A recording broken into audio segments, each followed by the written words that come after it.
नमस्कार दोस्तों। आज हम आपका जो चैप्टर फर्स्ट है इलेक्ट्रिक चार्जेस एंड फील्ड, उसका टॉपिक है गॉस लॉ।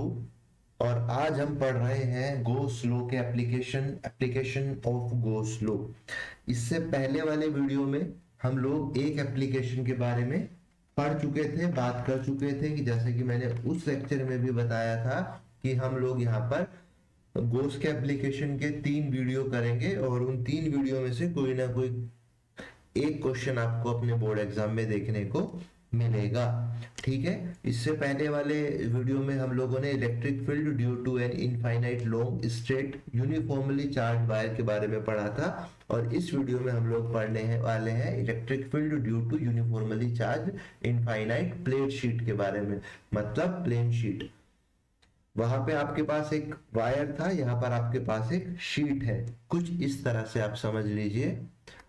और ये शीट थिन मतलब पतली है, इसकी विड्थ को आप मत मानिएगा, एकदम पतली शीट है, कुछ इस तरह की शीट है। वहां पे आपके पास एक वायर था और यहाँ पर आपके पास ये शीट है। ठीक है, ये शीट है। अब ये इस शीट की लेंथ इतनी नहीं है, ये शीट आपके पास इनफाइनाइट लॉन्ग है।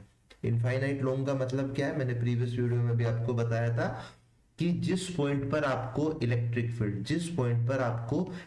फील्ड निकालना है इस शीट से दूरी पर, उस पॉइंट की इस शीट से जो डिस्टेंस है वो इस शीट की लेंथ के बहुत छोटी है। मतलब अगर मैं बात करूं कि ये कोई एक पॉइंट P है, ये कोई एक पॉइंट P है जिस पर आपको इलेक्ट्रिक फील्ड निकालना है इस शीट के रीजन से, इस शीट की वजह से आपको इस पॉइंट पर इलेक्ट्रिक फील्ड की स्ट्रेंथ निकालनी है। तो ये जो डिस्टेंस है R, ये जो डिस्टेंस है R, ये इस शीट की लेंथ की, ये जो शीट है इस शीट की लेंथ, या आप एरिया बोल दीजिए पूरी शीट का जो एरिया होगा। लेंथ से तो आपको सही पता नहीं लगेगा, एरिया मान लीजिए कि ये जो शीट है इसका एरिया आपके पास 100 कूलम है। इसका जो एरिया पर चार्ज है, इस एरिया पर जो चार्ज है वो मान लीजिए 100 कूलम है।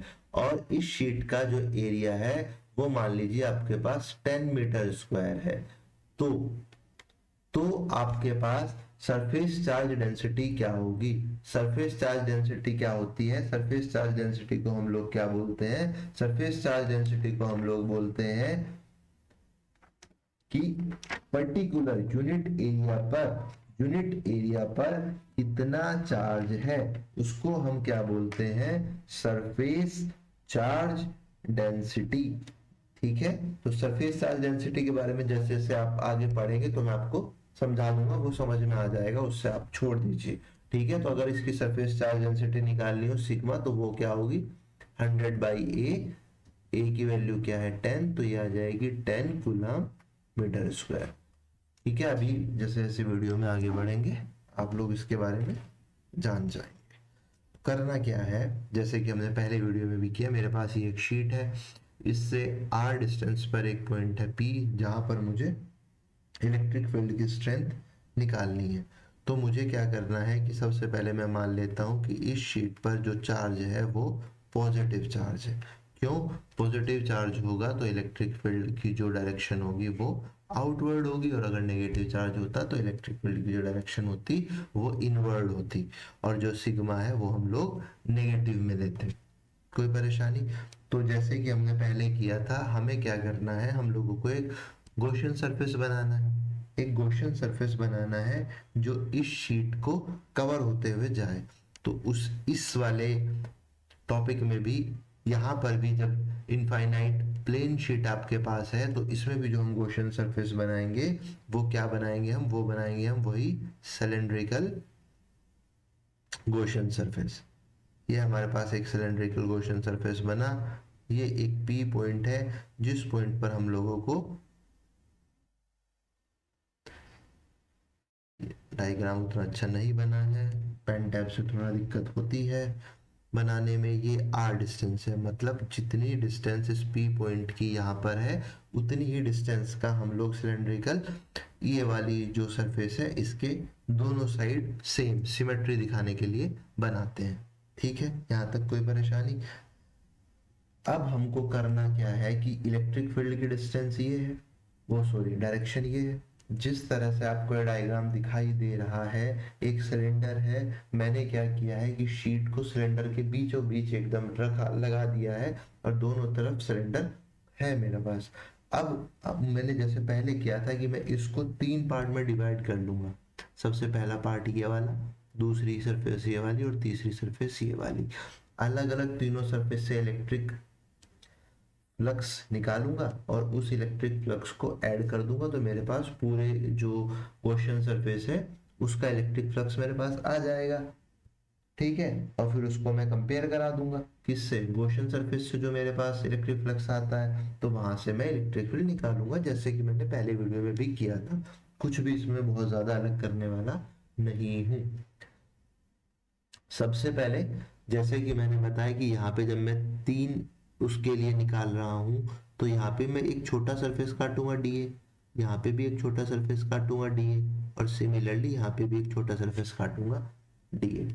ठीक, यहां पर इसका डायरेक्शन, इलेक्ट्रिक फील्ड की डायरेक्शन क्या है, ये इलेक्ट्रिक फील्ड की डायरेक्शन क्या है, आप पहले ना एक बार ये समझने की कोशिश कीजिए कि सिलेंडर कैसा होता है। मैंने पहले भी बताया, आप सिलेंडर को ले लीजिए, आप सिलेंडर को ले लीजिए, और अभी आप वर्टिकल जैसे आपने खड़ा किया हुआ था सिलेंडर को इससे पहले वाली वीडियो में, उसको हॉरिजॉन्टली आप अपनी बोतल को पकड़ लीजिए, आपकी पानी पीने वाली जो बोतल होती है बिस्लेरी की, उस तरह से आप अपने बोतल को पकड़ लीजिए हॉरिजॉन्टली।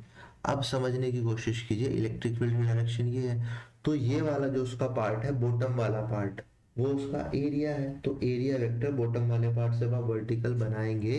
ये मैं अगर यहाँ नहीं बना के आपको बेहतर समझाने के लिए जो मैंने डीए पार्ट इसका बनाया है, इसको बनाओ कहीं भी, बात एक ही है, लेकिन ताकि आप बेहतर समझ पाए, अगर मैं इस डीए को यहाँ पे ले लूं, तो आपने अपनी बोतल को होल्ड किया हुआ है हॉरिजेंटली। ठीक है, हॉरिजेंटली आपने बोतल को होल्ड किया हुआ है, तो ये वाला जो आपने छोटा सा एक डीए माना है, इसका जो एरिया वेक्टर होगा वो इस डायरेक्शन में होगा। आप अपनी बोतल को जब होल्ड करेंगे तो आप देखिए उसका जो एरिया वेक्टर होगा वो इसी डायरेक्शन में होगा, और इलेक्ट्रिक फील्ड का जो डायरेक्शन है वो भी यही है, वो भी यही है, इलेक्ट्रिक फील्ड की डायरेक्शन भी यही है, और डी ए वन की डायरेक्शन भी यही है, तो यहाँ पर थीटा की वैल्यू है 0।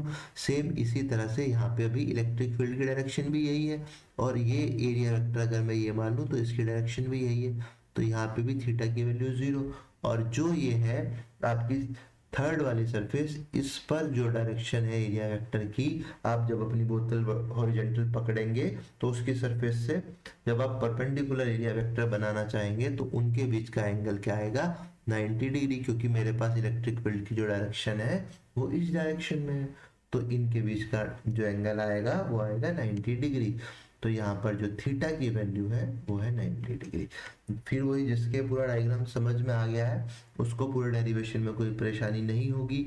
जिसको अगर इस डायग्राम में कुछ ऐसा है जो आपको समझ में नहीं आया होगा, तो वो क्या है, वो है सिर्फ और सिर्फ एरिया वेक्टर। एरिया वेक्टर समझ में आना चाहिए। मैंने बहुत अच्छे से एरिया वेक्टर को समझाने के लिए, जो इलेक्ट्रिक फ्लक्स वाली आपकी वीडियो है उसमें मैंने एरिया वेक्टर को बहुत अच्छे से समझाने की कोशिश की है। जिसने वो वीडियो देखी होगी उसको यहाँ पर एरिया वेक्टर 100% समझ में आया होगा, जिसने नहीं देखी होगी उसे थोड़ी सी परेशानी हुई होगी। फिर भी मैंने अपनी तरफ से बहुत अच्छे से कोशिश की है आपको एरिया वेक्टर के बारे में बताने की। आप ये बताइए, इस शीट पर जब आपने ये बनाया है गॉसियन सरफेस, तो कुछ एक ये शीट यहाँ से भी इसी तरह से होगी ना, कुछ इसी तरह से इस शीट के अंदर भी ये गॉसियन सरफेस होगा। जो आपको सिलेंडर दिख रहा है वो इस शीट के अंदर से भी ऐसे ही जा रहा होगा। ठीक, अब मैं क्या करता हूँ, लिख लेता हूँ कि हमने अब तक किया क्या क्या है।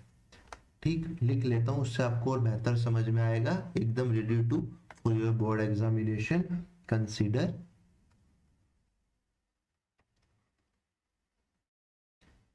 An infinite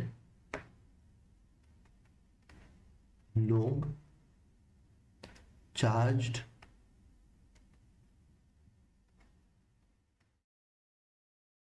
plane sheet with uniform surface charge density. Surface charge density को हम लोग सिग्मा से डिनोट करते हैं। क्या होता है, क्या होती है ये सरफेस चार्ज डेंसिटी? क्या होती है? चार्ज ऑन यूनिट एरिया,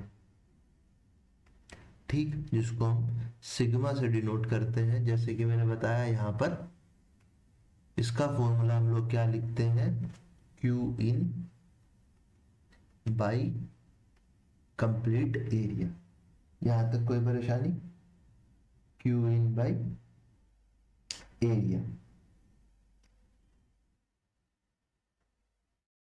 इसको ध्यान रखना क्योंकि इसको हमें आगे यूज करना है। सरफेस चार्ज डेंसिटी को हम लोग आगे यूज करने वाले हैं इस फॉर्मूले को। ये कैसे आया ये आपको समझ में आ गया होगा, लेकिन हम इसकी फॉर्म किस फॉर्म में यूज करेंगे? Q in is equals to sigma A, ठीक है, इस फॉर्म में हम यूज करेंगे क्योंकि हमें आंसर जो निकालना है, फाइनल इलेक्ट्रिक फील्ड जो हम फाइंड कर रहे हैं, वो हमें सिग्मा की फॉर्म में ही निकालना है। इतना आप लोगों ने लिख दिया, ये आप इरेज कर सकते हैं, ये आपको अपनी नोटबुक में नहीं लिखना है, नोट्स में समझने के लिए लिख सकते हैं, ठीक। अब इसको मैं डायग्राम को ले लेता हूँ एक, चलो बाद में लेंगे, पहले हम पूरा लैंग्वेज लिख लेते हैं। अब एट पॉइंट पी, ये पी पॉइंट है, मैंने बताया था, जिस पे हम लोग इलेक्ट्रिक फील्ड इंटेंसिटी निकालने वाले हैं, इलेक्ट्रिक फील्ड स्ट्रेंथ निकालने वाले हैं।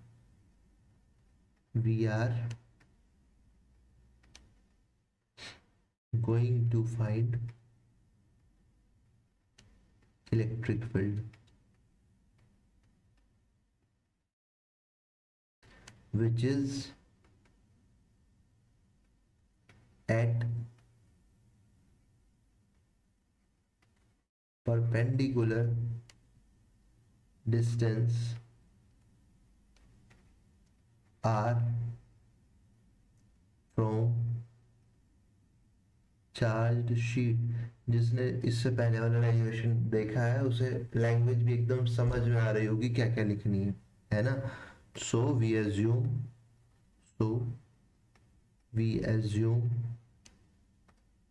a cylindrical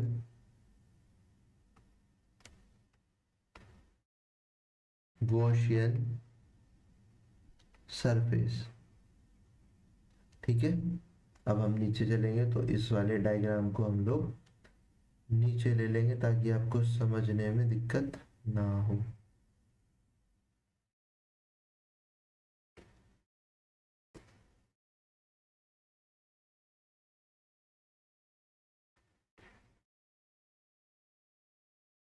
ठीक, अब सेम जैसे हमने पहले किया था, हम लोग इलेक्ट्रिक फ्लक्स के बारे में जानते हैं। We know electric flux phi की वैल्यू क्या होती है, ई डी ए, या डी फाई लिख सकते हैं आप, कोई दिक्कत नहीं, क्योंकि हम लोग छोटे एरिया के लिए निकाल रहे हैं। ई डी ए कोस थीटा या डी फाई निकाल रहे हैं तो ई डी ए कोस थीटा लिख लीजिए, बड़े के लिए निकालेंगे तो phi is equals to E D cos theta, कोई परेशानी उसमें। ई ए लिखते हैं, डी नहीं ई ए, एरिया के लिए बात कर रहे हैं, एरिया वेक्टर के लिए, ठीक।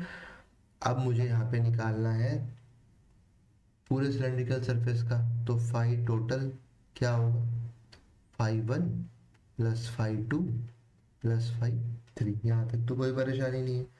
तो अब मुझे क्या करना है, डी फाई को मैं यहाँ पे इंटीग्रेशन, ताकि अच्छा लगे देखने में, वरना मैं यहाँ पे सीधा फाई भी लिख सकता हूँ, और यहाँ पर integration E D A one cos theta plus integration E D A two cos theta plus integration E D A three cos theta, कोई परेशानी।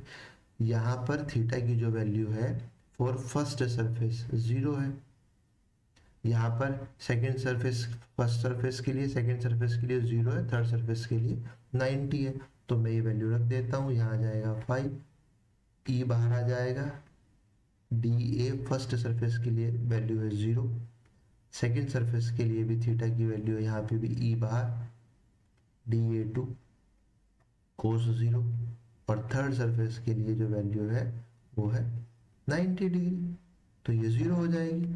तो 5 कोस 0 की वैल्यू 1 आएगी। अब डी ए को मैं यहाँ पर, डी ए का मतलब क्या है कि ये जो आपका सिलेंड्रिकल सरफेस है उसका ये वाला पार्ट जो आप देख रहे हैं, जो इसका सर्कुलर वाला पार्ट है, इसका एरिया हमें लेना है। लेकिन अभी के लिए, क्योंकि बाद में जाके मुझे पता है कि एरिया कट जाएगा, तो हम बड़ा लिखने से जो चीज मुझे पता, आप चाहे लिख सकते हैं, बाद में आपका वहां भी वो कैंसिल आउट होना है, तो हम यहाँ पर डी ए को सीधा ई ए लिख देते हैं। ठीक है, यहाँ पे भी ई ए और ये आ जाएगा 0, तो 5 टोटल जो आपका आएगा वो आएगा 2EA। ठीक, यहां तक कोई परेशानी? अब हम लोग लिख सकते हैं फ्रॉम गोस लो 5 टोटल क्या होता है, 5 total Q in by epsilon not. अब मैं इन दोनों को करा देता हूं क्या, इक्वल, तो यहाँ पे आ जाएगा Q in by epsilon not 2EA। Q इन की वैल्यू क्या आपने पढ़ी है, क्या है, सिग्मा ए, क्या है, sigma A divided by epsilon not और 2EA, ए से कैंसिल हो जाएगा। समझ में आया क्यों मैं ए की वैल्यू लिखने से मना कर रहा था? तो sigma by epsilon not is equals to 2EA, तो ई की वैल्यू क्या आएगी, सिग्मा बाई 2 एप्सिलॉन नॉट। अब यहाँ पे सबसे जरूरी बात जो आपको समझनी है वो क्या, कि शीट के केस में अगर इनफाइनाइटली लॉन्ग शीट है तो वहां पर ये जो डिस्टेंस है आपको बहुत काम आने वाला है ये चीज न्यूमेरिकल्स में। ये जो आर डिस्टेंस ली है, मतलब आप कितनी डिस्टेंस पर इलेक्ट्रिक फील्ड स्ट्रेंथ निकालना चाह रहे हैं, वो डिस्टेंस कोई मायने ही नहीं रख रही है, क्योंकि आर है क्या, कहीं कहीं फाइनल फॉर्मूले में आपको आर नजर आ रहा है क्या, नहीं ना। तो इसका मतलब है कि आप जिस पॉइंट पर निकालने चाह रहे हैं इलेक्ट्रिक फील्ड स्ट्रेंथ, उसकी डिस्टेंस शीट से कोई भी मायने नहीं रखती है। यहाँ हम आर को नहीं कंसीडर कर रहे हैं। क्या क्या चीज डिपेंड करेगी, सिर्फ सिग्मा और एप्सिलॉन नॉट। सिग्मा क्या है, आप लिख सकते हैं वेयर सिग्मा क्या है, सरफेस चार्ज डेंसिटी, और एप्सिलॉन नॉट क्या है, परमिटिविटी ऑफ फ्री स्पेस, जिसकी वैल्यू आपको पता है 8.85 10⁻⁻⁻⁰ कूलाम पर न्यूटन मीटर स्क्वायर। ठीक, यहां तक कोई परेशानी? अब इसके बाद आपका एक डेरिवेशन और बचता है रिंग वाला, क्लोज, वो होलो रिंग, सॉलिड रिंग, वो जैसे समझ जाएंगे आप, छोड़ दीजिए, स्फेयर का होता है रिंग, उसमें लेते हैं, जब हम नेक्स्ट डेरिवेशन पाएंगे तो वो आप लोग समझ जाएंगे। बहुत इंपॉर्टेंट है, सिर्फ लास्ट आपका लेक्चर बचता है इस टॉपिक का, थ्योरी की अगर मैं बात करूं। इसके बाद हम लोग क्या करने वाले हैं कि चैप्टर फर्स्ट के एनसीईआरटी के जितने भी एग्जाम्पल्स हैं उनको हम लोग डिस्कस करेंगे। उसके बाद हम लोग एनसीईआरटी की एक्सरसाइज करेंगे, और उसके बाद जो भी प्रीवियस ईयर में आए हुए क्वेश्चंस हैं न्यूमेरिकल्स हैं, हम लोग वो डिस्कस करेंगे। तो तब हम बोलेंगे कि हमारा चैप्टर फर्स्ट कंप्लीट हुआ। हाँ, चैप्टर फर्स्ट का थ्योरेटिकल पार्ट नेक्स्ट लेक्चर के बाद कंप्लीट हो जाएगा। तो मैं आशा करता हूँ कि आपको ये लेक्चर पसंद आया होगा। वीडियो को लाइक कीजिए, चैनल को सब्सक्राइब कीजिए और अपने दोस्तों के साथ शेयर कीजिए। मन लगाकर पढ़ाई कीजिए। मिलते हैं अगले लेक्चर में, तब तक के लिए नमस्कार।